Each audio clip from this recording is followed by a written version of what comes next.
Prime Minister Modi today had spoken with the Italian Prime Minister Giorgia Meloni. During his conversation with the Italian PM, Prime Minister Modi extended greetings on Italy's Liberation Day.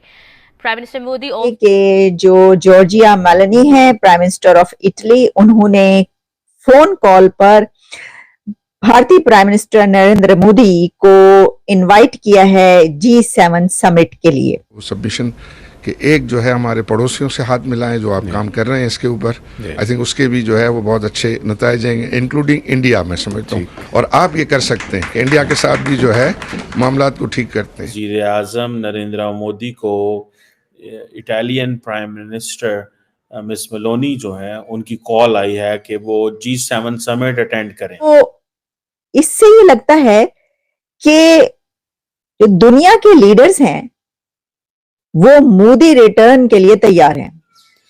आपको पता है भारत जो है is not a member of the G7, पर भारत का political cloud इतना बढ़ चुका है कि they are believing that we should invite.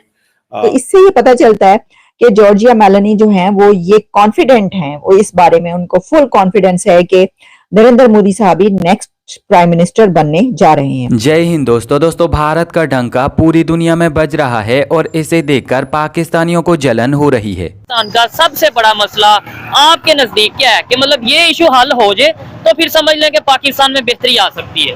Pakistan का मेरी नज़र में जो मसला है वो पॉलिटिकल स्टेबिलिटी नहीं है। ठीक है, पॉलिटिकल स्टेबिलिटी ना होने की वजह से इकोनॉमिक सिचुएशन नहीं ठीक पाकिस्तान की। कोई इन्वेस्टर नहीं आता। अब जब तक इन्वेस्टर्स नहीं आएंगे, बिजनेसेस ग्रूम नहीं करेंगे, तब तक पाकिस्तान में बेरोजगारी बढ़ती रहेगी। ठीक है, बेरोजगारी तभी ठीक होगी जब तक इन्वेस्टर आएगा, आके अपने कारोबार में इन्वेस्ट करेगा, ठीक है, चीजें मल्टीनेशनल कंपनीज आएंगी। ठीक है, तो ऑटोमेटिकली एक पूरी चेन होती है, पॉलिटिकल स्टेबिलिटी से स्टार्ट होती है, उसके बाद आपकी इकोनॉमी में लोग इन्वेस्ट करते हैं, जब इन्वेस्ट करते हैं रोजगार निकलता है और आपके बिजनेसेस ग्रूम करते हैं, ऑटोमेटिकली आपकी इकोनॉमिक सिचुएशन बेहतर होने लग जाती है। ऐसा ही है। और जब आप पॉलिटिकल स्टेबल हो, कोई भी कंट्री पॉलिटिकल स्टेबल हो, तो डेफिनेटली लॉन्ग टर्म पॉलिसीज भी बनाने के काबिल तभी होते हैं ना। दरअसल हाल ही में प्रधानमंत्री मोदी ने एक ट्वीट करके बताया कि उनकी बात फोन पर Italian prime minister Giorgia Meloni से हुई है और जॉर्जिया मेलोनी ने प्रधानमंत्री मोदी को बस 2024 में इटली में होने वाले G7 समिट का आमंत्रण दिया है। प्रधानमंत्री मोदी ने जॉर्जिया मेलोनी के इस आमंत्रण के लिए उन्हें धन्यवाद कहा है और प्रधानमंत्री मोदी बस 2024 के जून माह में इटली में होने वाले G7 समिट में सम्मिलित होंगे। अब वैसे तो मौजूदा समय में भारत G7 ग्रुप का मेंबर नहीं है, लेकिन आप यहां पर देख सकते हो कि आज के समय दुनिया में जो भी इवेंट होता है तो उस इवेंट में भारत की बहुत ही प्रमुख भूमिका रखी जाती है और भारत के बिना आज के समय शायद ही दुनिया में कोई इवेंट होता होगा। बीते कई वर्षों में चाहे फिर वह जर्मनी हो, जापान हो, कनाडा हो, फ्रांस हो या फिर इटली हो, जहां पर भी G7 समिट का आगाज हुआ है तो वहां पर प्रधानमंत्री मोदी को आमंत्रण देकर बुलाया गया है। इतना ही नहीं, बस 2023 में जब जापान के शहर हिरोशिमा में G7 समिट का आगाज किया गया था तो तब भी जापान की तरफ से प्रधानमंत्री मोदी को इस समिट में सम्मिलित होने का आमंत्रण दिया गया था और प्रधानमंत्री मोदी इस समिट में एक प्रमुख मेहमान के तौर पर सम्मिलित हुए थे। अब कहा यह जा रहा है कि भारत भी बहुत ही जल्द G7 ग्रुप का मेंबर बनने जा रहा है और तब यह ग्रुप G7 से G8 बन जाएगा। अब पाकिस्तानियों को यह सब देखकर जलन हो रही है और उनका यहां पर कहना है कि भारत के प्रधानमंत्री मोदी को दुनिया भर में जितना ज्यादा मान सम्मान और जितना ज्यादा आदर दिया जाता है तो इतना ज्यादा मान सम्मान और आदर पाकिस्तानी प्रधानमंत्री शहबाज शरीफ को क्यों नहीं मिलता। जॉर्जिया मेलोनी है प्राइम मिनिस्टर ऑफ इटली, उन्होंने फोन कॉल पर भारतीय प्राइम मिनिस्टर नरेंद्र मोदी को इनवाइट किया है G7 समिट के लिए। है जी। अब भारतीय प्राइम मिनिस्टर वो इस वक्त तो इलेक्शन हो रहे हैं वहां पर, आप जानते हैं, तो इससे ये लगता है कि जो दुनिया के लीडर्स हैं वो मोदी रिटर्न के लिए तैयार हैं। दुनिया के लीडर्स ये समझ रहे हैं कि नरेंद्र मोदी ही दोबारा बल्कि सहबारा प्राइम मिनिस्टर बनने जा रहे हैं। अब देखिए ना, जॉर्जिया मेलोनी कॉल करती हैं और जो उनसे और नरेंद्र मोदी साहब के बीच जो टेलीफोनिक कन्वर्सेशन हुई उसमें उन्होंने इनवाइट किया नरेंद्र मोदी को कि जनाब आप G7 समिट में तशरीफ लाइए और जून में G7 समिट है। तो जाहिर है कि देखें, इनवाइट जब किया जाता है तो किसको किया जाता है?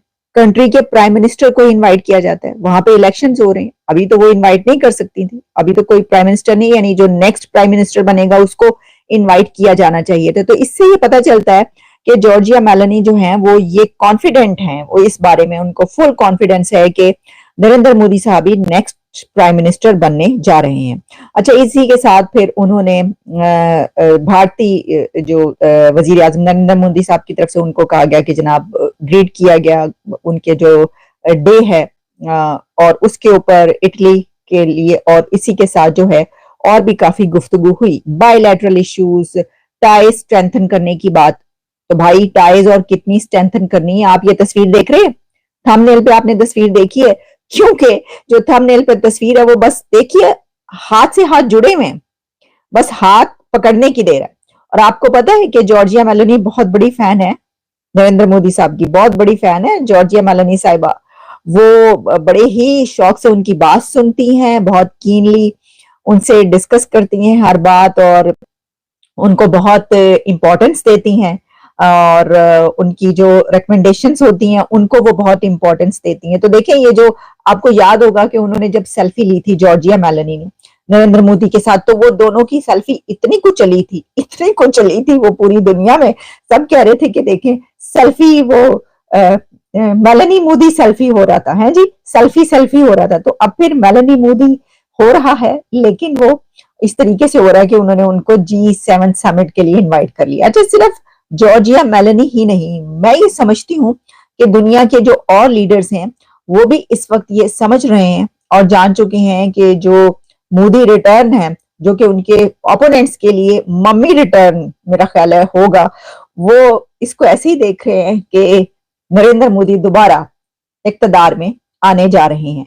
तो बहुत सारे एग्रीमेंट्स क्योंकि और भी हो रहे हैं, वरना देखिए जब ऐसा फेज होता है ना किसी कंट्री का कि उसमें इलेक्शन हो रहे हो तो एग्रीमेंट्स भी रुक जाते हैं, मीटिंग्स भी रुक जाती हैं, इनविटेशंस भी रुक जाते हैं। लेकिन ये पहला मुल्क है और पहला वहां का ऐसा पॉलिटिशियन है कि जिसके लिए ना इनविटेशंस रुके हैं, ना एग्रीमेंट्स उस कंट्री के रुक रहे हैं, और ना ही उस कंट्री की जो मीटिंग्स है वो रुक रही हैं, ना वहां पर विजिट्स रुक रहे हैं।